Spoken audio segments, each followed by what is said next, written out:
everybody. This is Bo. We're back in the Sports Lounge.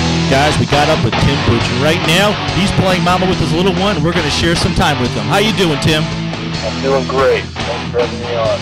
Hey, Tim, man, you know, it's got to be nice to hold that little one in your hand and do what you do. It's got to be kind of rewarding to do both.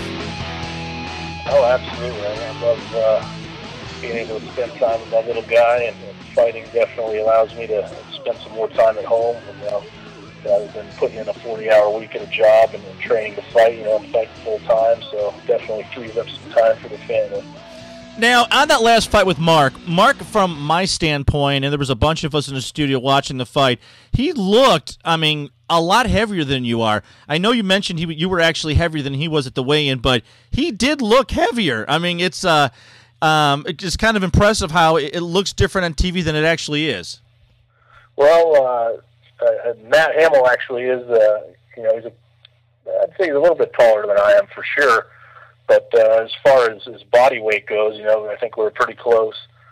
I may have looked smaller, but I think I had a little bit thicker build or whatever, and a little bit more compact package maybe. But weight, back when the UFC first started, there weren't even weight classes, so to say he looked a lot bigger or whatever, to me, size isn't really a determining factor of who's going to win a fight. Yeah, in our scorecard, we had you dominating that fight, and we were kind of arguing with the people that were calling the fight because you struck him so many times in that first round that he actually looked dazed numerous times in that fight. And yeah, we were screaming, guy, in the first round, man. No, I definitely, everybody's telling me I definitely won that first round, and, I felt really good about it. I felt tired, obviously, but the altitude was a factor for everybody out there. But no, I definitely felt I won that first round, and going into the second round, tired. I made some bad decisions on that shot, and I actually hit my head very hard on that takedown and knocked myself out. So that's where I got into trouble.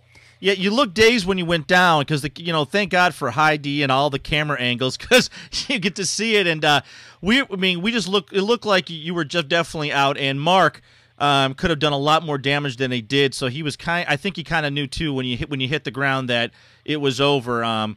Mark was just a very top-notch guy with you after the fight. I couldn't be more impressed with somebody like his reputation in the sport. No, Matt Hamill's a very